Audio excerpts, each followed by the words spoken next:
So I just want to give a quick overview about the Inspire Europe project. I think a number of you have attended Inspire Europe meetings previously or webinars, but for those that might not be familiar with the Inspire Europe project, Inspire Europe gets its name from the initiative to support, promote and integrate researchers at risk in Europe. It's a 3-year project that runs from September 2019 up till August 2022. And it has a number of starting assumptions which are relevant for today's meeting as well. The first is that there's a feeling that existing EU and national support mechanisms are underutilized by researchers at risk, and a need to build cooperation between organizations that are supporting researchers at risk, like those in the Inspire Europe consortia, namely Scholars at Risk, the PAUSE program in France, the Philip Schwartz initiative with the Alexander von Humboldt Foundation in Germany, with a number of SAR sections across Europe, universities, etc., and also with European and national research and funding programs, which include the type that Nicole is going to talk to you shortly about, but other projects that are funded under the Marie Sklodowska-Curie Actions program. Just quickly on definition, so the term researcher we're using in Inspire Europe, and one I think that Nicole also will use in Career Fit, as it is the Marie Curie or Marie Sklodowska-Curie definition, is a person who is active in research, and that includes at a training level of at least postgraduate or equivalent. And that includes all stages of a researcher's career, be they doctoral, highly experienced, early stage, or more experienced researchers. And the at-risk component is about researchers who are at risk in their countries of origin, whether that's due to discrimination, persecution, suffering, and or violence, or are seeking refuge out of those reasons, or have recently found refuge in Europe. So under the Inspire Europe project, when we talk about researchers at risk, this is the terminology we are using to define that. Just quickly to say, we have a number of upcoming events with the Inspire Europe project that a number of you might be interested in. The first is an outreach workshop that's going to be both online and physically in Greece on the 30th of September. You can register for it there at the website address through the Inspire Europe website. While it's primarily focused on organizations and researchers at risk that are in Greece, because there is now an online element to it, it is open to others who wish to attend. And it is going to look at areas around academic freedom, and also in the afternoon there'll be a number of workshops on supporting host organizations to support researchers at risk, both in academic and non-academic sectors. So a number of you might be interested in that. There will also be a dedicated webinar on academic publishing for researchers at risk in October 21st, and you can register for that at the Inspire Europe webinars page that's on the website. And then at the end of October, we are doing or launching our mapping report. Now, a number of you may have already contributed to that.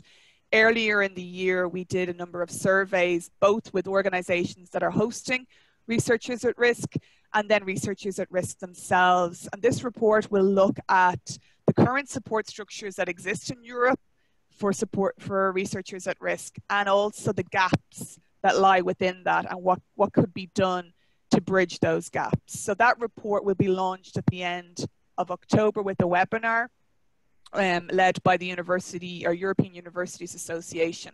So again, we will keep you posted on that and put it on the Inspire Europe website.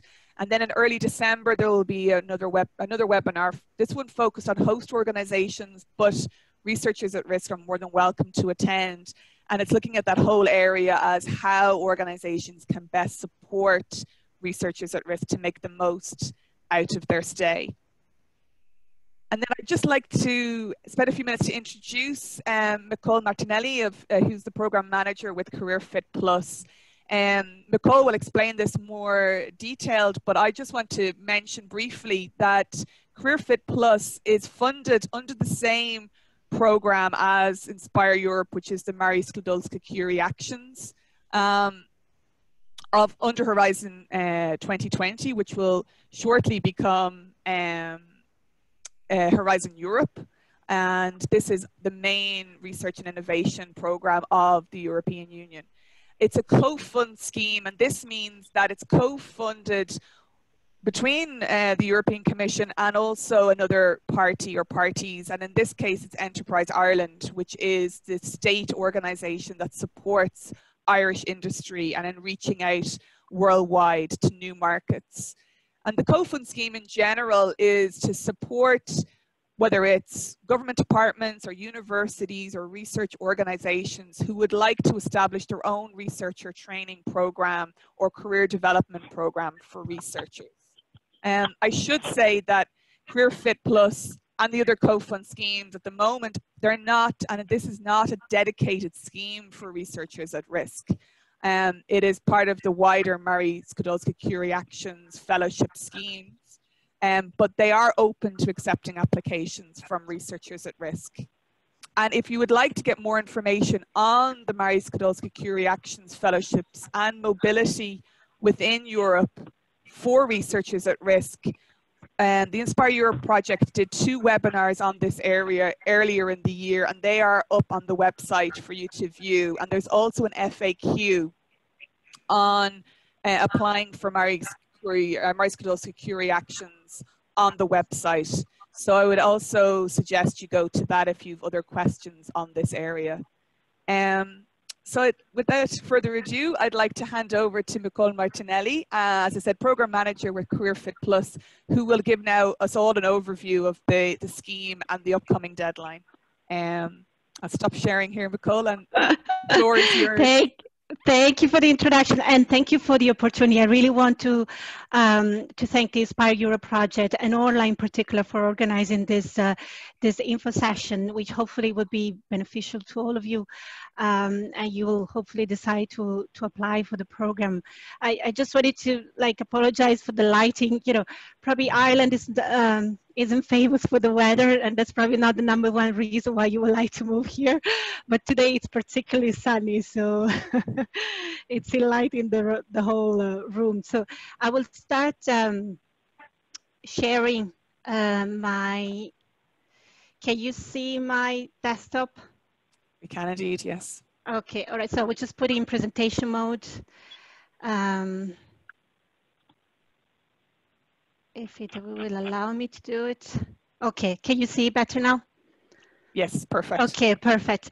So I will take you through the program by giving you a little bit of a background because Career Fit Plus is actually a follow-on program. There's one that has been there, it's called Career Fit Plus. That's been there for a number of years already, as you can see. So with the first program, we were able to identify 50 international experienced researchers coming from all around the world, 35 different countries, I believe. There are 38 companies involved in the Career Fit program, 10 different higher education institutions in Ireland, and 8 different technology centers. Career Fit was only open to technology centers, unlike Career Fit Plus. So there are 8 technology centers that are participating in the program. And I've just added down here a link to the case studies, so you can have a look at the projects that were funded, so the 50 different projects that were funded under Career Fit, and you get a better idea of the successful profiles if you decide to apply. Now, moving on to the current program, we are recruiting under the second and last call for proposals.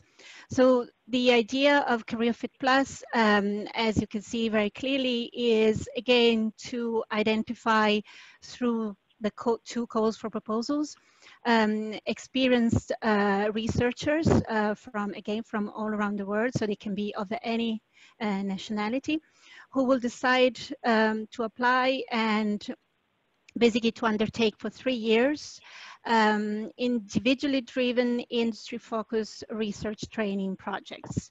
And every project needs to be associated with either a technology center or a technology gateway in Ireland. And later on, I'll go through the list of technology centers and technology gateways and try to explain the difference between the two networks. As Ola has already explained, this is a Marie Skłodowska-Curie co-fund program, which is co-funded by the EU and Enterprise Ireland. And the idea is, again, to recruit 50 international researchers that will bring new skills into the Irish-based industries. As I said, they need to be associated with a technology center or technology gateway. And differently from career fits, we have included, just to align ourselves with the so-called widening agenda in the EU, when there's a tie in the overall score, to give preference to candidates from the widening countries. Now, I just wanted to spend a few words on the eligibility of the candidate, because this is a recurrent question that I get. So there are three main criteria that will need to be assessed in the first stage of the evaluation, which is precisely the eligibility check. The first one is the research experience. So as Ola has already anticipated, here we're looking at experienced researchers. So experienced researchers, and it's a EU definition, so we have adopted it in line with the fact that it's a Marie Skłodowska-Curie action. It's either a candidate who has already received a doctoral degree, or a researcher who has a master's degree or an undergraduate degree in the country where this was obtained. And in addition to this, at least 4 years of full-time equivalent research experience.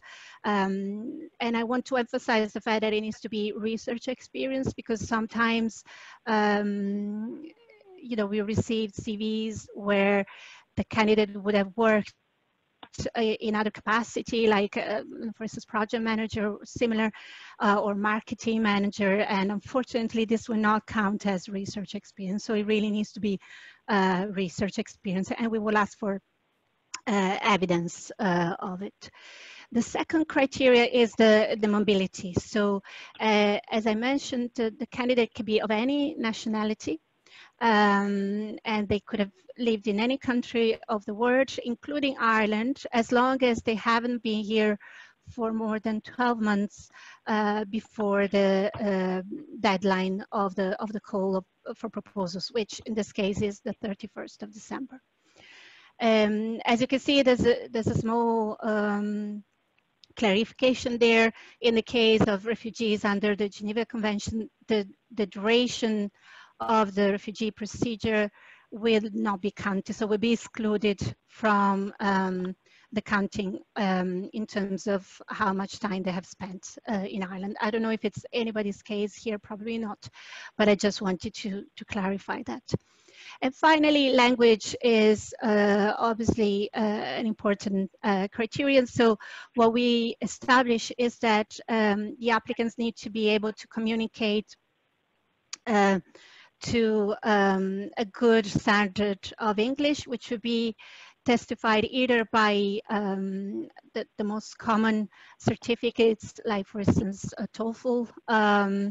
I think the minimum level is C1 or C2. And if not, it needs to be self-certified and then further corroborated by the host institution, and in particular, the academic mentor that you have identified in Ireland. So it's either through an official certificate or through self-certification, and in addition to this, it needs to be confirmed by the academic mentor here in Ireland. Now, as I have mentioned, every single applications need to be associated with either a technology center or a technology gateway in Ireland. So these are two networks that Enterprise Ireland funds.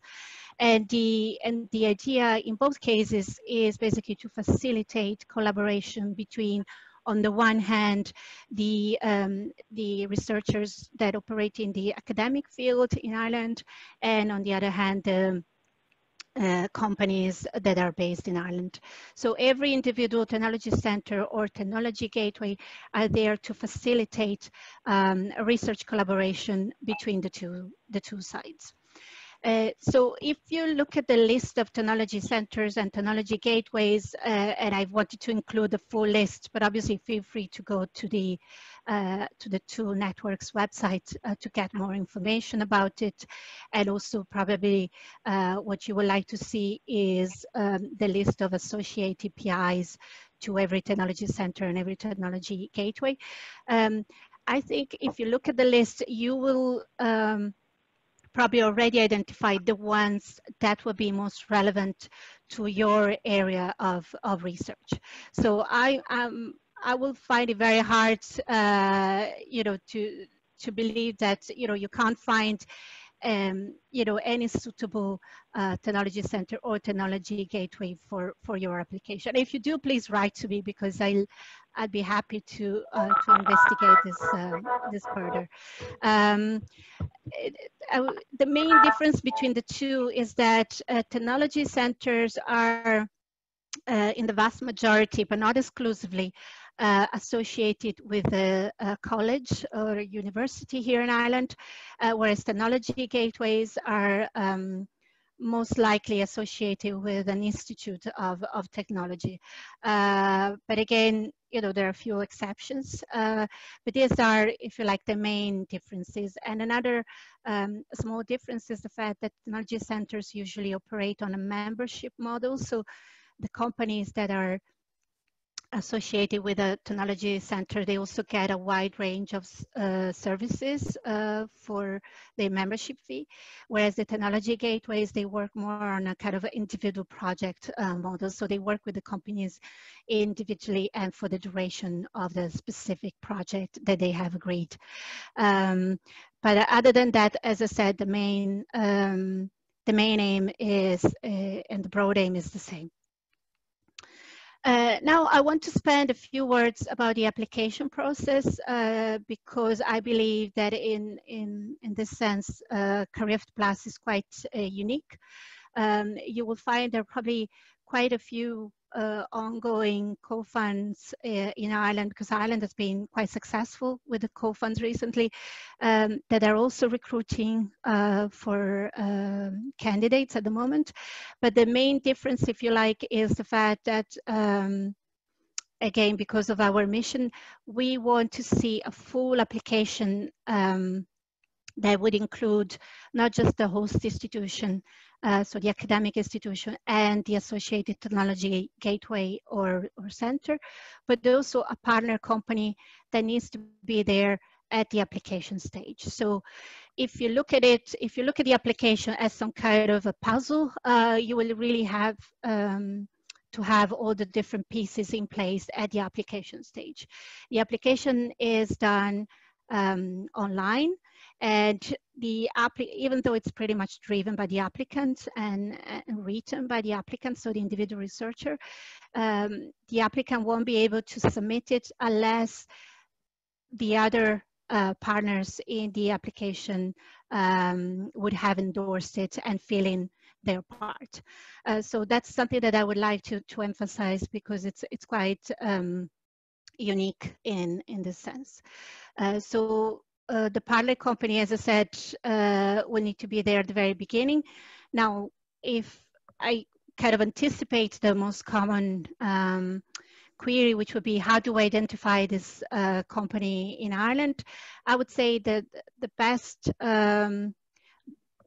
practice is to first identify your host institution, so the academic institution or the technology center, technology gateway that you feel like are the best fit for your own background and for what you want to do. And then from there, they would probably play broker and get, you know, the partner company on board because of the network that they have in Ireland.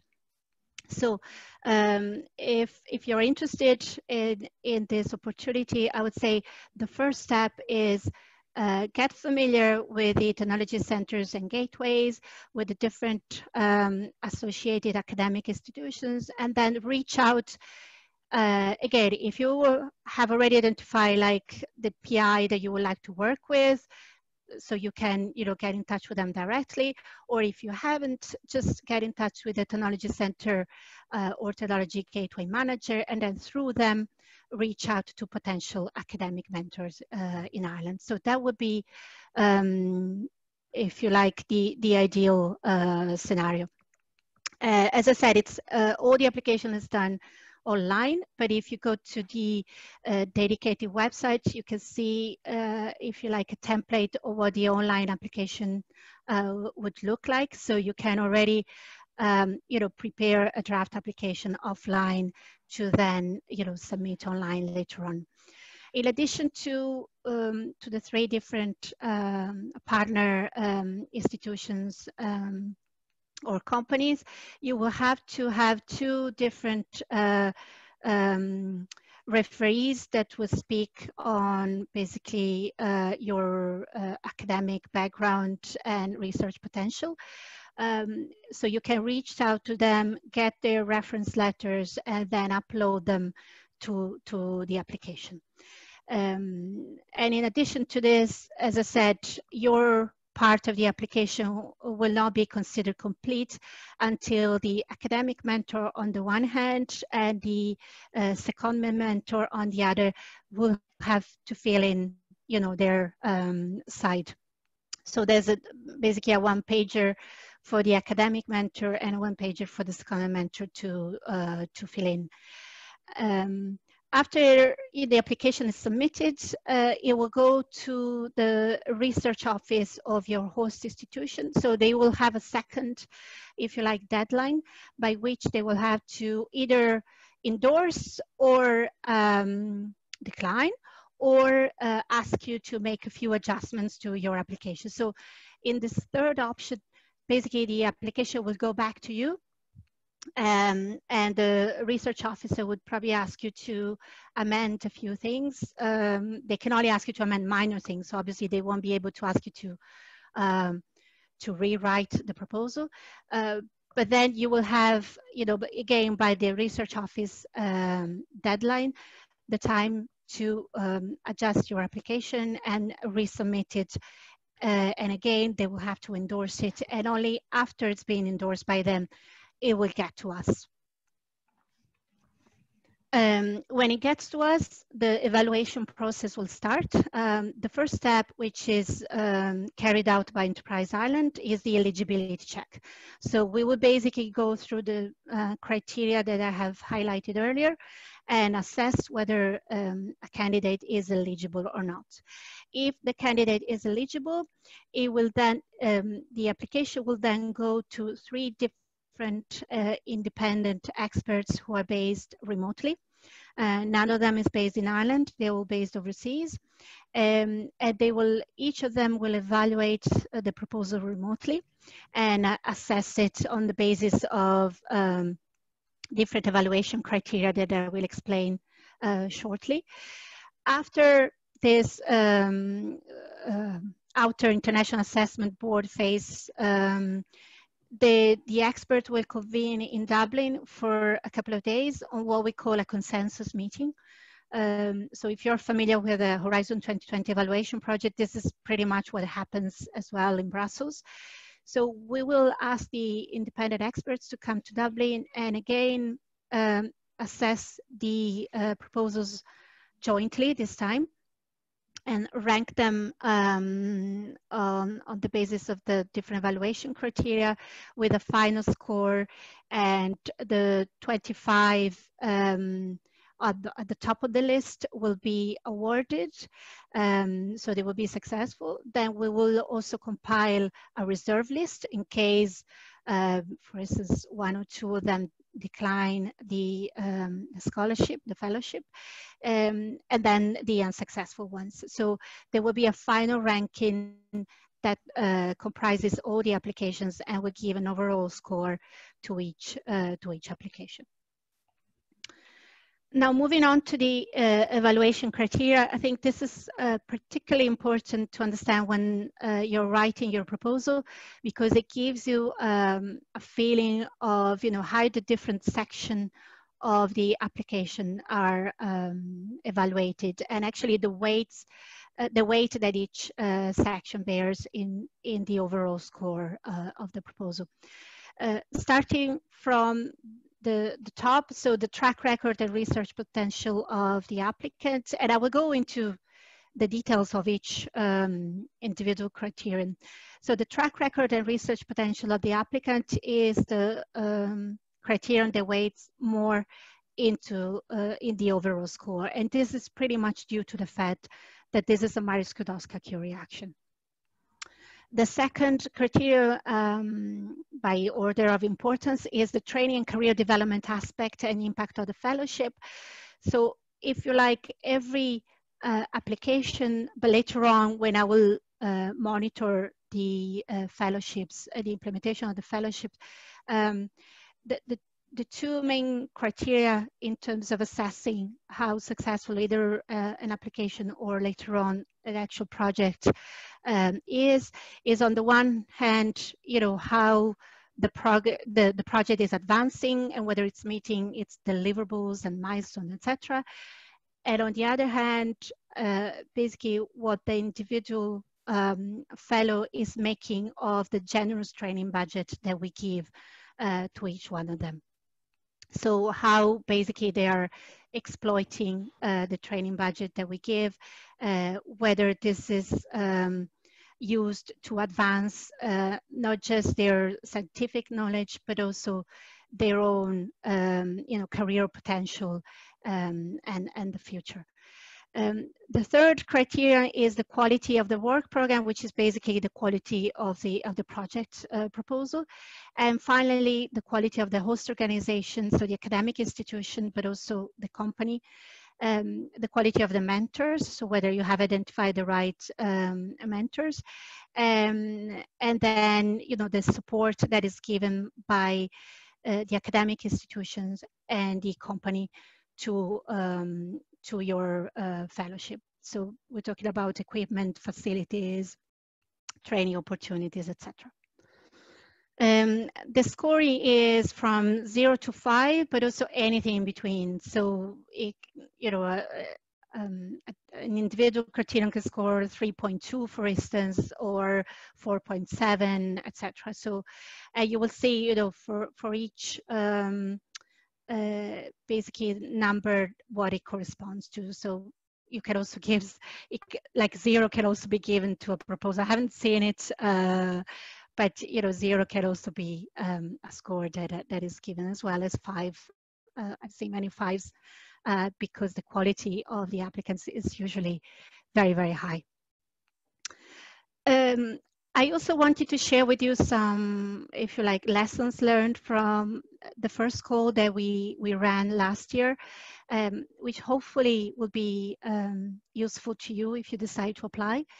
The first, if you like, lesson is that the threshold is 70%, but getting 70% is by no means sufficient to be awarded a fellowship. So if I look at call 1 results, you know, it's above 85% score that was awarded a fellowship. So again, because of the quality of the candidates, you know, you really need to aim at the top of the scale.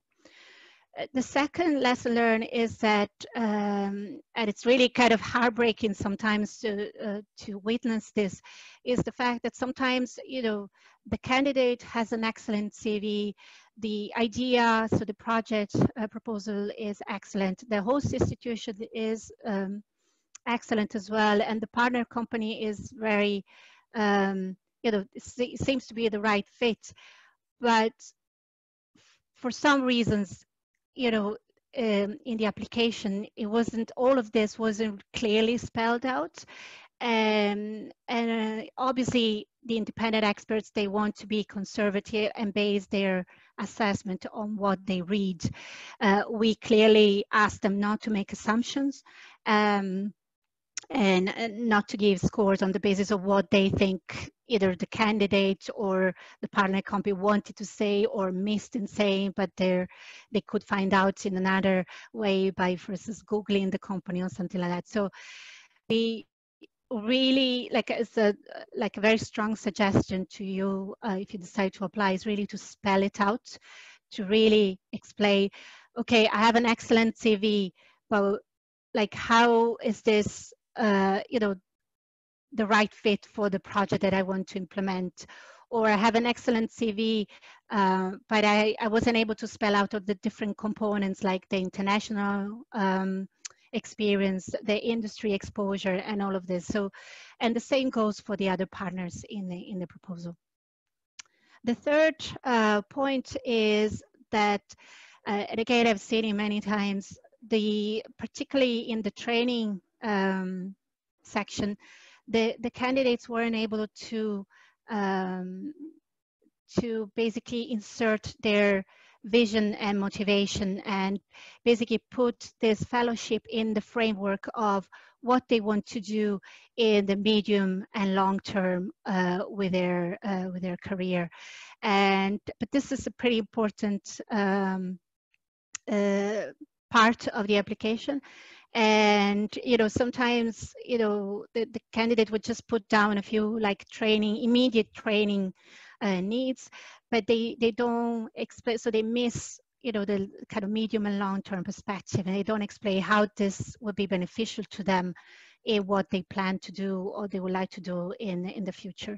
And I see this can really make a difference between getting even a half point more, which in turn can you know, get your proposal awarded or not awarded in the end. So that's something important to remember as well. And finally, I know sometimes, you know, it's hard when you're so immersed in writing your proposal. You're probably a perfectionist, and you like to do it until the very end, until it's close to the deadline. But really, getting somebody to read your proposal and give you their advice can really make a difference. And this can be not just your academic mentor in the host institution, but also, for instance, the research office, rather than wait for them to get it after you submit it, but involve them before, or like a previous professor you had, so who knows the area very well.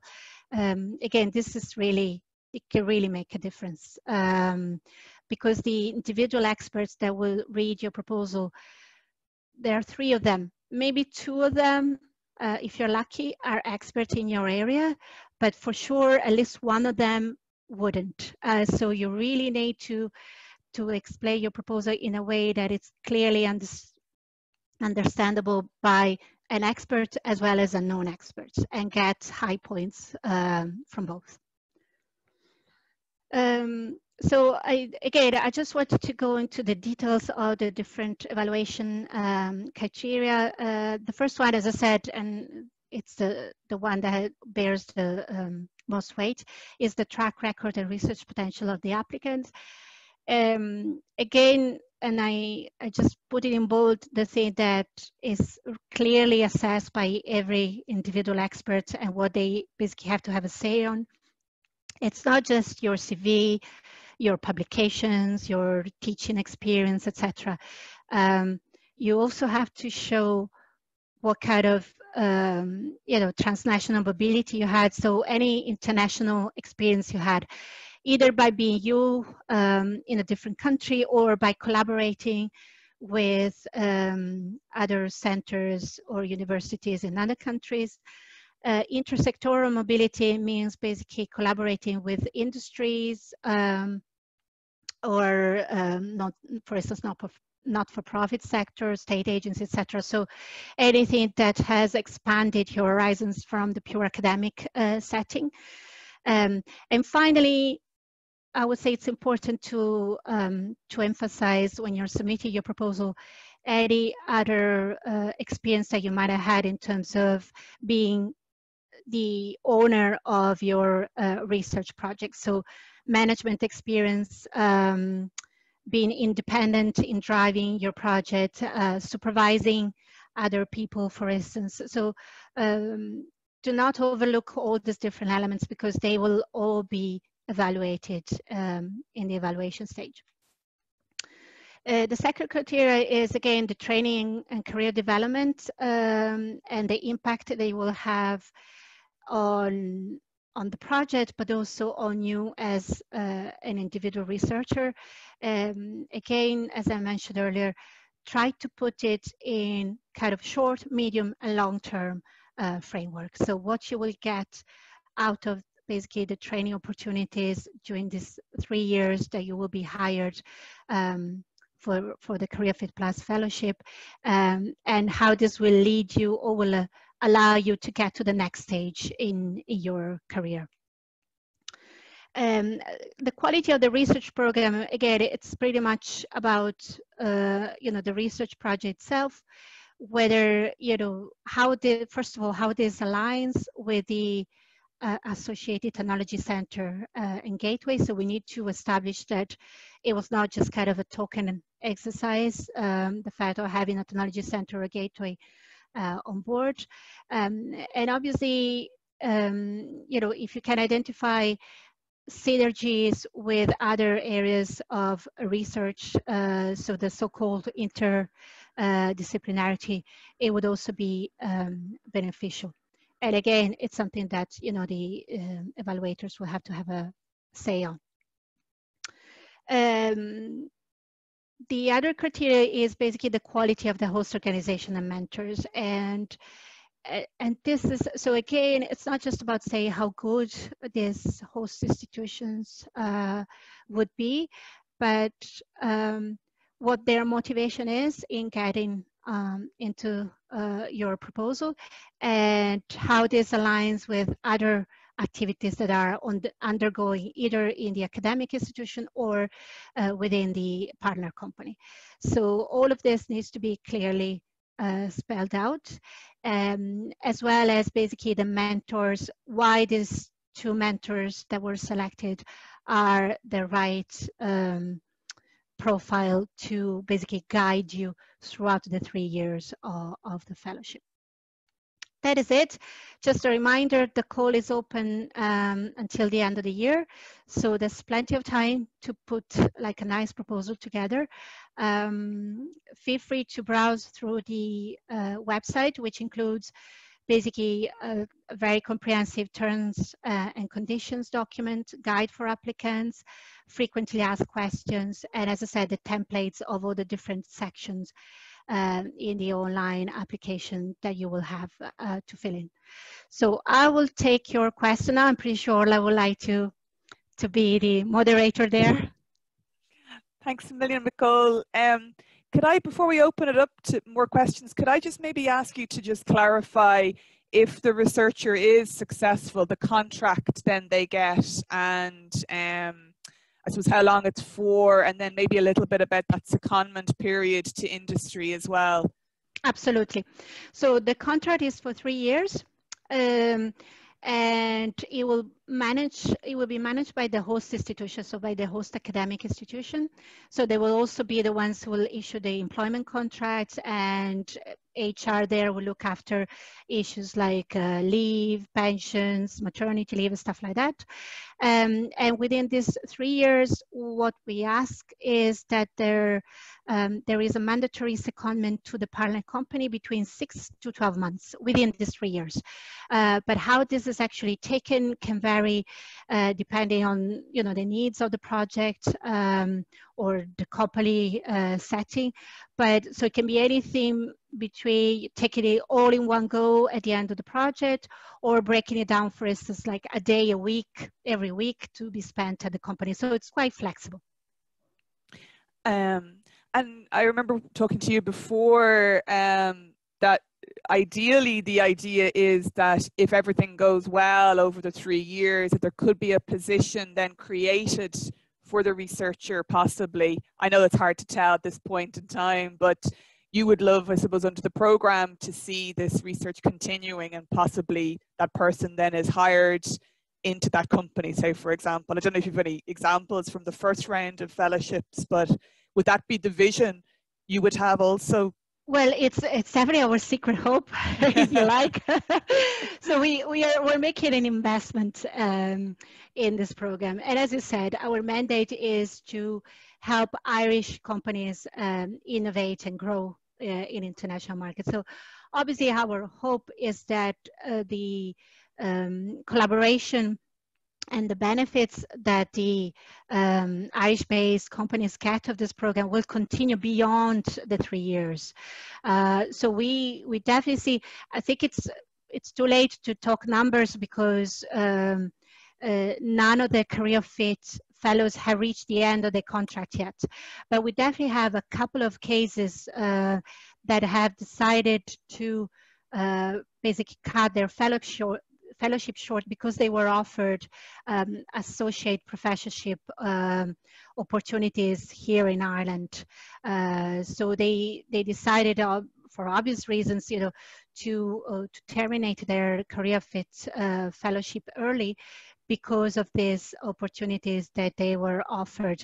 And again, obviously we're sorry to see them leave the program, but we're happy to see that their skills, will remain in Ireland. So again, I cannot talk numbers because I don't have these numbers yet, but it's definitely something that we see happening.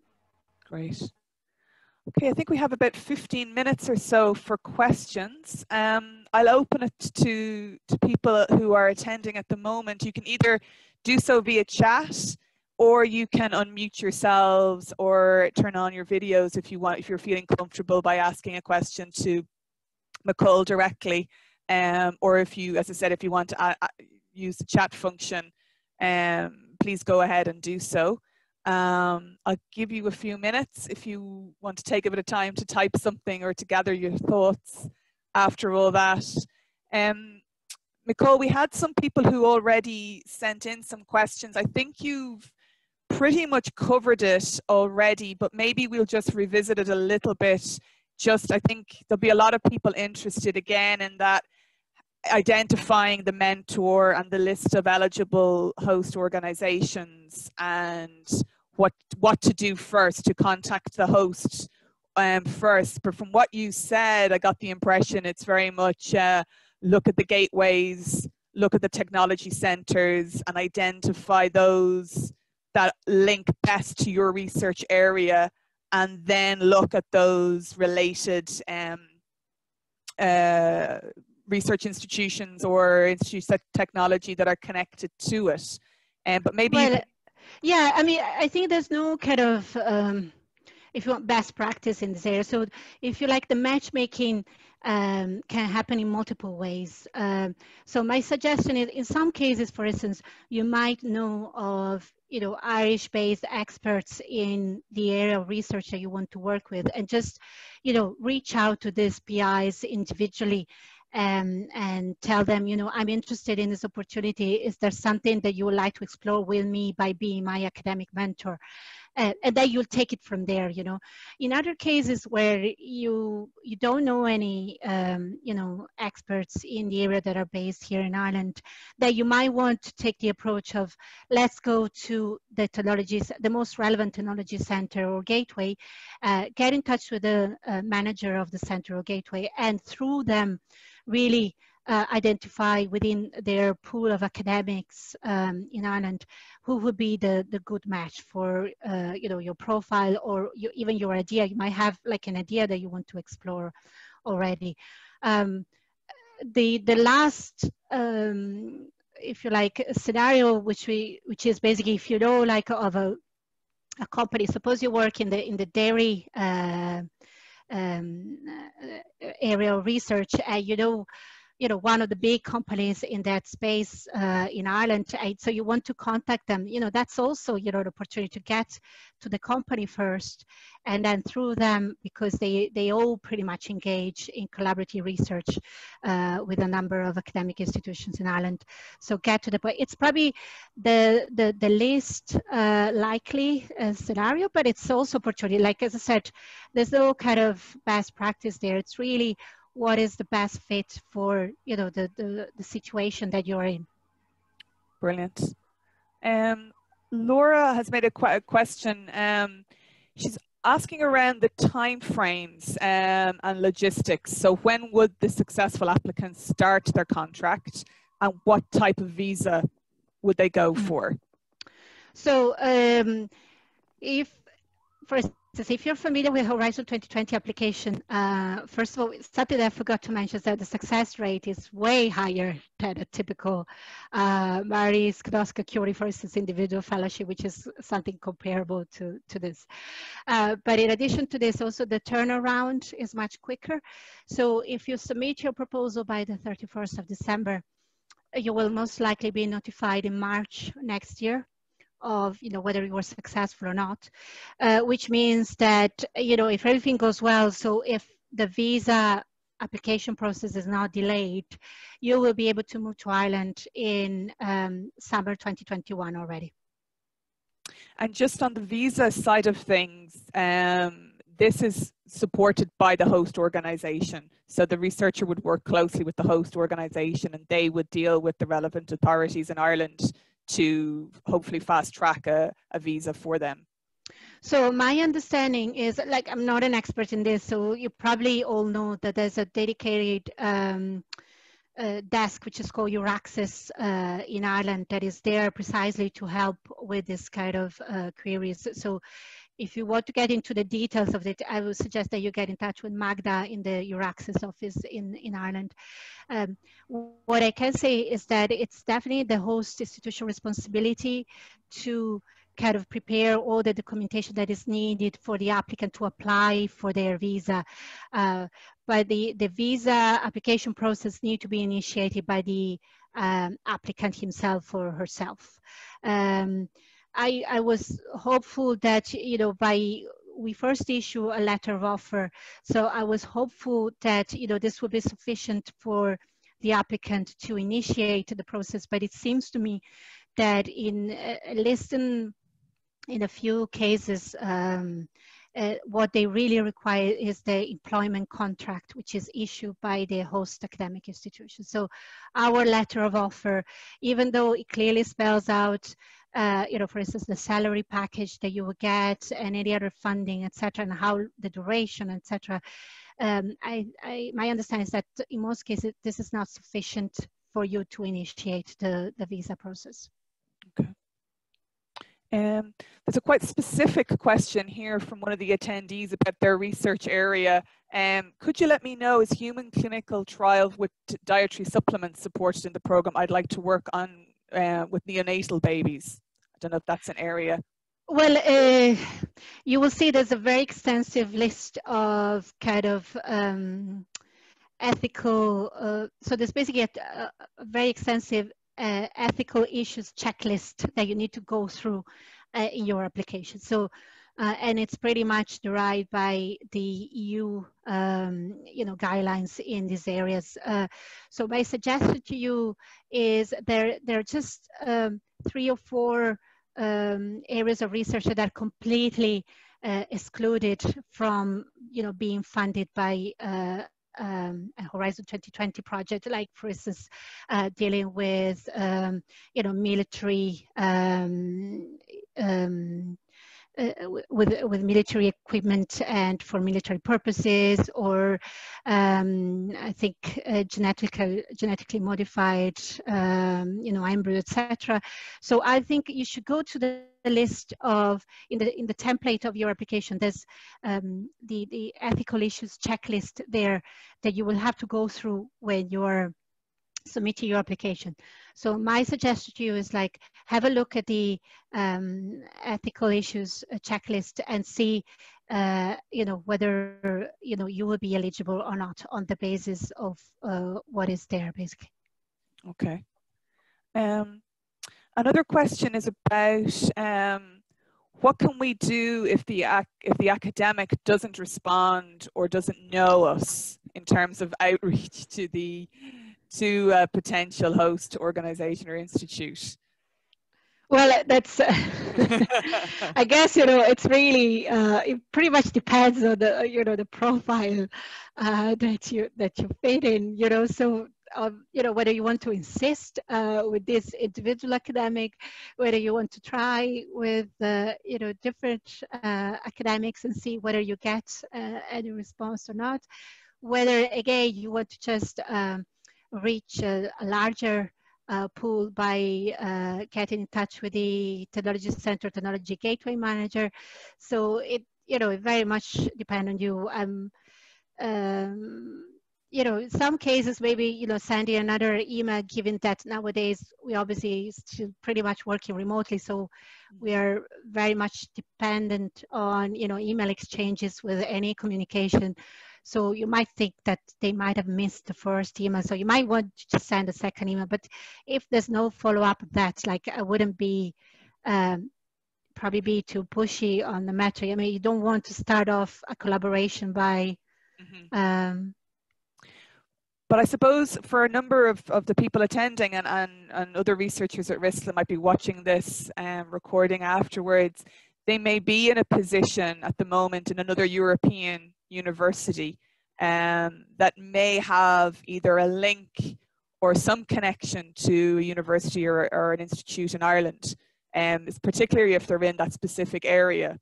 Absolutely. So that's an excellent suggestion. So get in touch with the ideal academic mentor through the network that you have already. If it's somebody else, obviously making the introduction, somebody they know already, you know, you might get a higher chance to have a reply. That's for sure. That's a very good suggestion.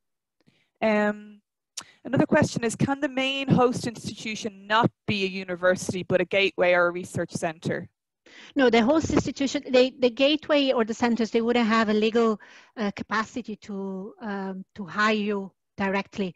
So it needs to be a higher education institution or a research performing organization. So there's one case like the IMR, the Irish Manufacturing Research Centre, who could play, because of the nature, so the legal status, they could play both the technology center role and the academic institution host role. So that's the single case that I can think of. But other than that, you will need to have both a technology center or gateway and an academic institution as a host.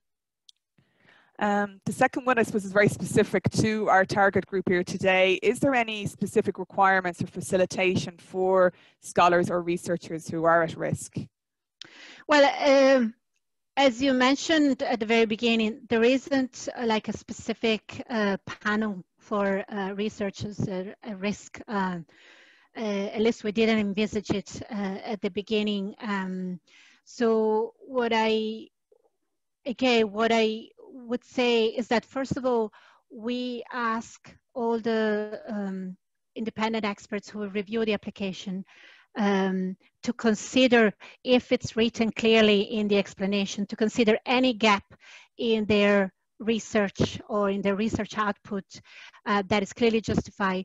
So basically not to evaluate it the same as, you know, where it's not justified. So that's something that I think could be applicable to researchers at risk as well. We haven't seen cases in the past, but we have use this criterion, for instance, when we were evaluating researchers who took, like, for instance, a 2 years maternity leave. So they didn't have, you know, obviously any either experience or publications or research output for 2 years. And again, what we recommended the applicants is simply to spell it out. So not to assume that whoever is reading your application would know that either you are a researcher at risk, because it's not like in any kind of box that you need to tick or untick, or that they would know why you weren't able to, for instance, to have publications for X number of years, etc. So again, if you spell it out, then it will be considered in the evaluation stage. Okay. The next area, I don't know if you know this, Nicole, because I don't know how much conversations you've had with interested organizations yet in Ireland, but the question is there any specific area or research topic that is interesting and it's been requested? I suppose this is about, do you know already from potential applicant organizations that they are looking at different areas. For example, I know Maynooth University in Ireland, they're working at the moment on some areas, and they've said to me that they would like this circulated to researchers at risk if they are working in this area. So I know Maynooth for one, but I don't know if you know of others that have a specific area. So again, we're not, unfortunately, we're not doing the matchmaking, but what I know of is a number of institutions that have already published their kind of job specs related to the Career Fit Plus opportunity. And I distinctly remember, for instance, IMR, so the Irish Manufacturing Research Center, they have published, I think, something like 14 kind of job profiles related to Career Fit Plus. And if I remember correctly, also in the dairy sector, there were, I think, 4 different job specs that were advertised, again, related to Career Fit Plus opportunities. And I know on Twitter, I have retweeted all of them. So if you follow me on Twitter, you will see all of these different opportunities. And what we have also offered as an opportunity is to advertise it on our website for instance, individual companies or individual institutions that want to get more visibility for the kind of candidate that they're looking for. So I already received one, so that if you look at the news section in our website, you will see that there's already one, if you like, company that is looking, an academic institution, so they already partner up, and they're just looking for the ideal candidate for the fellowship. Okay. What I can do for those that are attending today is I can send those links on to you with the survey from today's meeting and the presentations also for those that are interested. And I think our last question, yes, sorry, there's a question about the PowerPoints. Yes, we will share them afterwards with you from your registered email addresses.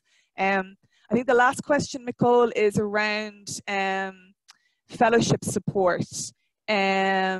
Is the support that's offered, can family members also be supported with it? So if you like, the salary package that we offer is a basic salary. And again, if you look at the guide for applicants, you will see this spelled out because it includes, it also gives you a sense of, you know, how much is the gross amount and how much is the net amount, so you will get really as your paycheck. So the salary package comprises the basic salary, what we call a mobility allowance, which is pretty much due to everyone by the fact that you're moving to a new country, so to Ireland. And then a third line, which depends on whether you are supported, so whether you have dependents or you're basically in a marriage or in a relationship equivalent to marriage, then you will be allowed to an additional allowance because of that. It's a small allowance, so it's definitely not like an additional salary to the person who is accompanying you, but it's something, again, I guess it's pretty similar to other Marie Skłodowska-Curie schemes, but it's something in addition, and it's again to support you know, the family that might be coming with you. Excellent. Sorry, I said the last one, but we've one last more, and it's around the TEFL language requirements. I think there's some people asking, one person is in India and doesn't have TEFL certificate, can I ask my mentor to certify me? Yes. And others asking around, is it TEFL only, or is there other ways in which English language can be assessed? Yeah, so as I mentioned earlier, you have 2 options to kind of testify your English level. One is to submit the results of your TOEFL or IELTS, I think is the other internationally known standards. But there's a link to a website where basically you find all the different internationally known award bodies that can give you an English certificate and the equivalent level that you need to have as a minimum to be considered eligible. So if you have a certificate that you just have basically to submit your certificate. If you don't, basically you're just going, so what we recommend is that first you take a test, and again there's a link to the application form to this where you can take this online test, which will give you a result at the end of it which testifies the level of English you're in. Or basically you just self-certify that your level of English is at the level that is required, and then your academic mentor here in Ireland, supposedly they would have had some interactions with you while you're preparing the proposal, so they will also have to testify that your level of English is to the required level. So you have two options, either just the certificate or the self-certification, which is corroborated by your academic mentor here in Ireland. That's great. Thank you so much, Nicole. I'm afraid we're out of time, everyone. I'll just lastly say, if you have follow-up questions or need additional information, you can email the Inspireurope@mu.ie address, and I can liaise with Nicole and send you a response back. As I said, the presentations will be sent to you by email, and we will put a recording of this information session up on the Inspire website, so you can tell your colleagues or friends or anyone you think may be interested in applying for this scheme that couldn't attend today, that a recording is up there, and they can send questions about it to inspireurope@mu.ie. And thank you again, Nicole, for your time. I wish you it was a pleasure. all the best of luck for this next round, and for anyone that's attending and is applying, the very, very best of luck. I think this is a really excellent opportunity. The fact that it's 3 years, and with the linkage to industry and those lovely success stories of people who got opportunities afterwards. One issue we've always had with researchers at risk is the shortness of positions that are available. So hopefully this might suit people who are out there and listening today or listening on through the recording. And thank you all for your time. And please do, if you're interested in more Inspire Europe events and haven't joined the website, again, just email inspireurope@mu.ie and you will add to the mailing list for upcoming opportunities. And thank you all. Have a lovely rest of your days. And thank you again, Nicole. Thank you. Pleasure. Bye.